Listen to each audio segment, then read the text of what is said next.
This is a punishment because I am a Seahawks fan and suck at fantasy football. Make sure to tune into the Flex League every single week on Clutch Points to watch the best fantasy football players ever own losers like me.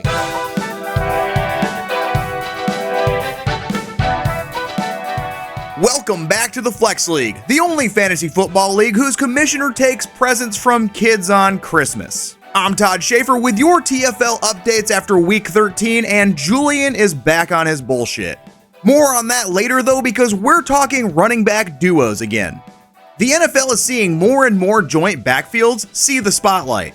It started with Dillon and Jones out in Green Bay, and the Chubb Hunt backfield in Cleveland last season, and now it's everywhere from Detroit to Dallas and Washington. Let's go to our sideline reporter Brianna to see if she can grab some words on strategy from TFL ownership. Thanks, Todd. Okay, guys, let's talk about running back duos. The hottest topic in the league right now might be what's happening between Tony Pollard, Ezekiel Elliott, and Dallas. How do you approach that backfield? All right. I think Tony Pollard is the go-to back. I think that Dallas has realized when they play him, they win, and he's going to see a lot of carries, especially those goal line carries. I've got him in one of my other leagues, and dude's an absolute stud, ranked 7th in the league now in terms of fantasy running back. So absolutely a must start. And if you have Zeke, still a great option. He's not that number one, 20 carries a game back anymore, but still a very solid start. I mean, maybe for the past 2 seasons or so, we have seen the 2 running back system kind of emerge more and more, for the past couple years. Even in certain instances in Minnesota, Madison gets touches over Cook in some possessions, especially in the red zone now. And Madison's not even a high caliber back compared to an A.J. Dillon or a Kareem Hunt. So, the answer is Pollard for me as well, though, just because he is a better pass catcher out of the backfield, and you could probably move around on offense more. But when I look at Zeke and I think of Zeke, I think still a bruising running back that can get it done, especially in the red zone. Because he had 77 yards touchdown for Corvo this past.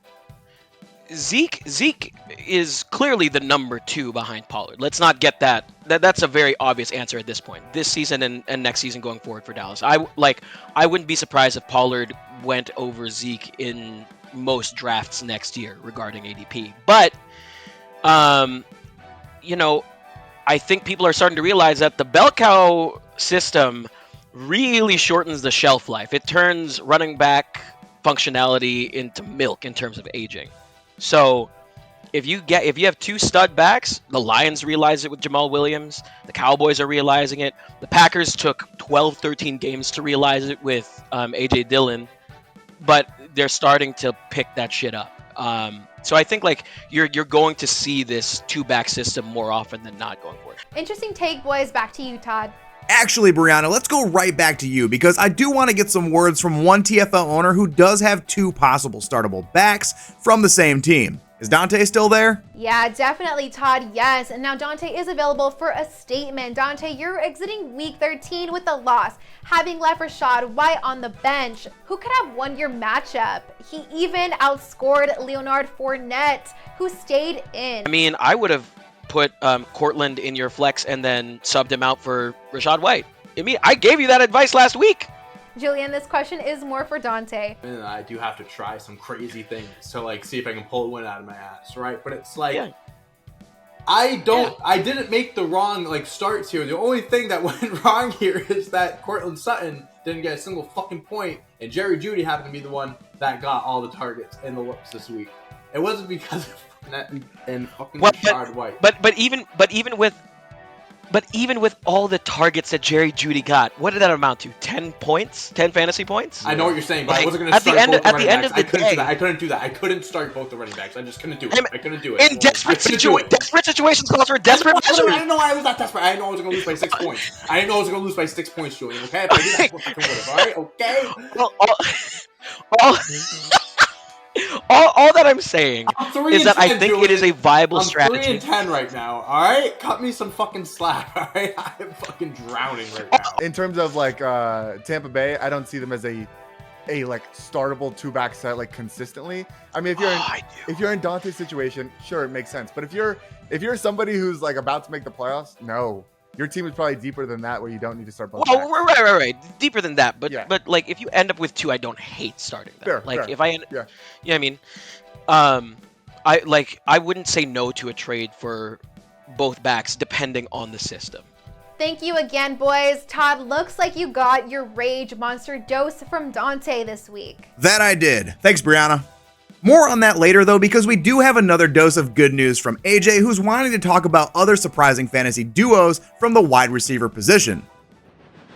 Heyo, it's AJ here with another good news to remind you how good you have it in fantasy football. We're dressed to the nines because it's playoff time, baby. And with the playoffs right around the corner, it's time to talk about some wide receiver duos that have been showing out all year. Devontae Smith and AJ Brown of the Philadelphia Eagles are putting up huge numbers with Jalen Hurts' MVP season. The Seattle Seahawks, reminding everyone that Russell Wilson doesn't need to come back to Seattle. Who brings you motivation, Russell? Mr. Unlimited. Anytime soon. Geno Smith's career year is giving DK Metcalf and Tyler Lockett plenty of opportunities to score just in time for the fantasy playoffs. And the Miami Dolphins, Tua Mania and Mike McDaniel are putting up huge numbers with Tyreek Hill's best season of his career, along with Jalen Waddle. More than anything, it's playoff time. Stay tuned next week for good news. In more good news, Alvin Kamara turned in his 5th straight underwhelming performance. Now, I don't dislike Alvin Kamara, but even in a comfortable position with Lisa Wilson's friends, Kamara's fall has a huge potential playoff implication for Julian. Let's get on the horn with Brianna to get a statement. Julian, you heard Todd. It's going to be a pretty rough sledding for you after Kamara's bye week. You gave up a lot to get him, and he's a great option in a terrible offense. Are you worried at all about him? And is Kamara a must start for you at this point? Even with Alvin Kamara, he's sitting in my flex spot. I have Dalvin Cook and Christian McCaffrey sitting at my primaries. I have Christian Watson, who's emerging as a wide receiver 1 late in the season. And then I have Brian Robinson as well, who's in a Rachaad White situation. So I don't worry about Alvin Kamara too much as my running back 3 and flex. And then on top of that, he's still Alvin Kamara. But I do want to ask though, Julian, like, is Alvin Kamara gonna stay in your flex? Like, are you gonna continue to start him despite the Saints offense pretty much sputtering every single week? I would be worried. I slightly am worried because, I'm forced to gamble on a Christian Watson, Brian Robinson, and their lesser name value. But, Alvin Kamara's Alvin Kamara. He's still the guy. So I'm not, I would be worried though. Yeah. I would be worried. If I were, someone fighting for a playoff spot like Tomer. I'll shit on Tomer all he wants. He was a coward. Congrats on the win, I guess. Back to you, Todd. Thanks, Brianna. More on Jerry and the Juice Boxers later as we talk TFL playoffs. Because it's that time again to take another spin on the Wheel of Punishment. 5 winners, 5 losers, and another shot for Jerry in the winner's circle. Let's see what happens. Spin the wheel. All right. Okay, low-key, I might want to start Cam Akers over Alvin Kamara while we're here. Wow. Weirdly enough. I dropped him. I got know, his man. ass out of here. Julie. Oh no. Oh no. Oh no. Why? This is like his 5th time doing this shit. It's him or Michael B. I swear to God, every time. God damn it. Shit's All right, rigged. this is the one I don't want. So help me God. So help me God. So help Dante. me God. Yeah. Oh! It's about time. All right. Just get him a Russell Wilson Seahawks shirt jersey. Like this, just a regular Russell Wilson Seahawks shirt with the. Dude, fuck that guy. Fuck that guy. Jerry, you know what you just Jerry, you know what you just did? What's that? You did foreshadowing.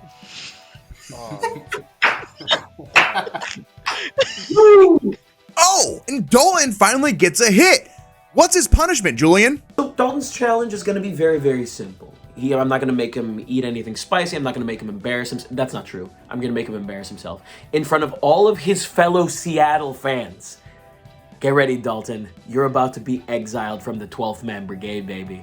And we'll be back later with that punishment update from Dalton. And if you viewers haven't gotten enough of him yet, Julian's back again with some court-mandated fantasy therapy on some last-minute waiver wire ads for fantasy playoffs. Namaste, my children.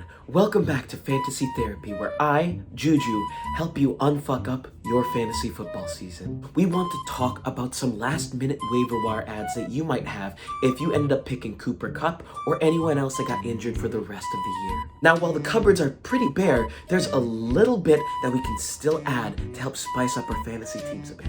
Ironically, 2 of Cooper Kupp's teammates, Cam Akers and Van Jefferson, are on my board. Van Jefferson is an underratedly efficient wide receiver, and Sean McVay has a famous hard-on for the use of Cam Akers.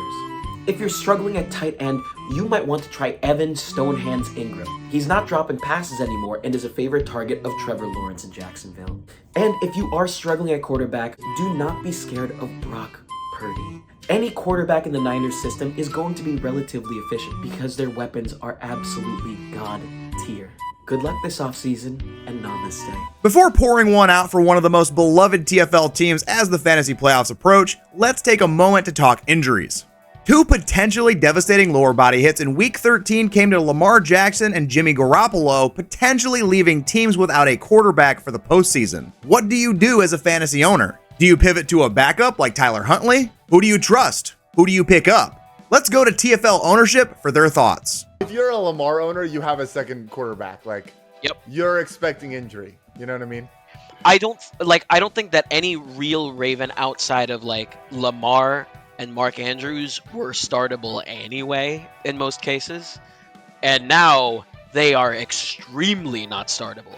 I think that the 49ers are. Hey, Brock Purdy? But Purdy's not going to get a lot of passing opportunities. They're going to run the ball heavy with their backs. No, but they like the slant. They will run it with Tyrion, but CMC and Debo are going to be running those shallow slants and those crossing routes all over the damn. He didn't look terrible.